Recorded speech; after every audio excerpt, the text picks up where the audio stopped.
Hey, I'm Markeia. Want to hear something scary?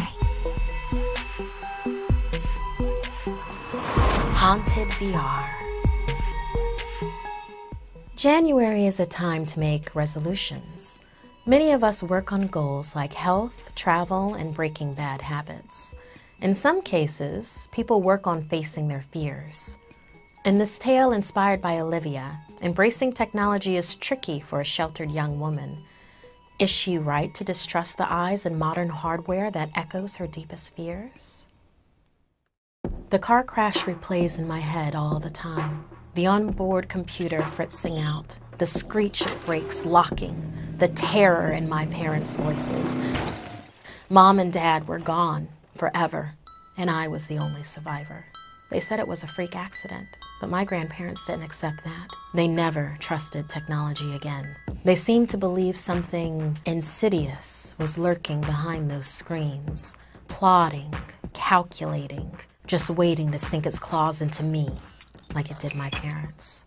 My grandparents raised me to be afraid of computers, cell phones, all smart electronics. We only had landlines, old TVs. It was as if I was raised in the 70s. But I was a 21st century kid. I needed a phone to fit in with my friends and text my crush without my grandparents listening in. I begged for one until they finally agreed.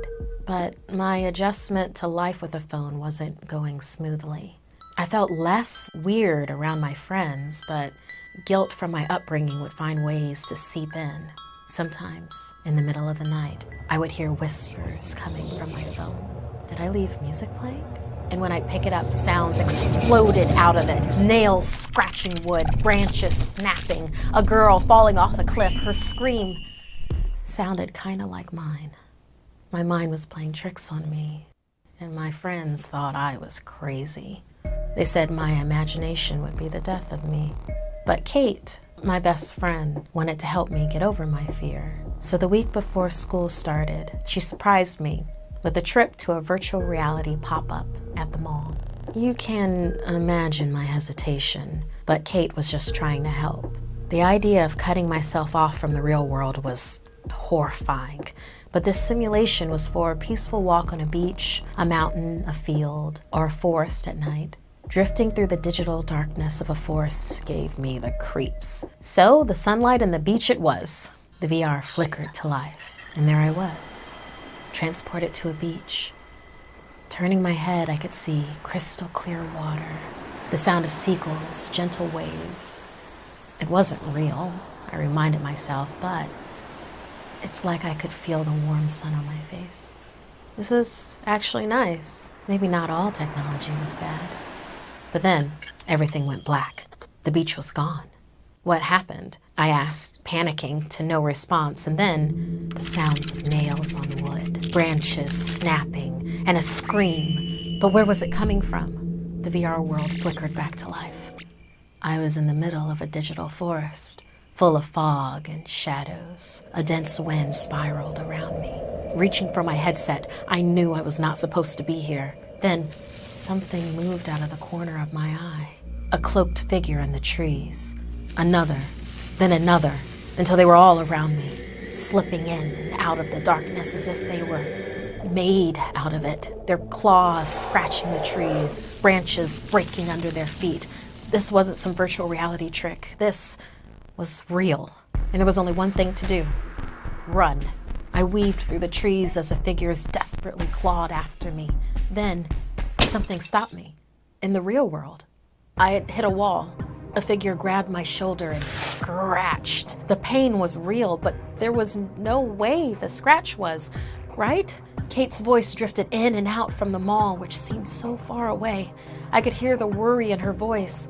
"Why is she bleeding?" I heard her say. Scrambling along blindly, I tried to escape, racing towards the clearing and right to the edge of a cliff. I was trapped, nowhere to go. This couldn't actually be real. The figures swarmed me, squeezing the air out of my lungs, and then I was pushed off the cliff. The whole world just dropped.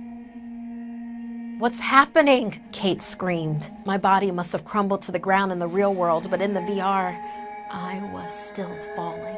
Kate's voice was getting further and further away. "She isn't breathing. Someone do something. I screamed like I have never screamed before, but she didn't hear it. No one could, but I had heard it before.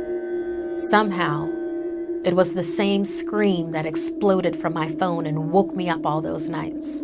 It was my voice all along. Whatever got my parents had finally found me. The ground appeared out of nowhere and everything went black. And now I'm here in the forest. One of them, the figures that hunted me. And now we lurk on the other side of the screen in the vast expanse of the digital world, hungry and on the hunt for lost souls to drag through these woods. If you'd like to submit a story, send me an email at somethingscary@snarled.com. Like and share this video if it gave you the chills.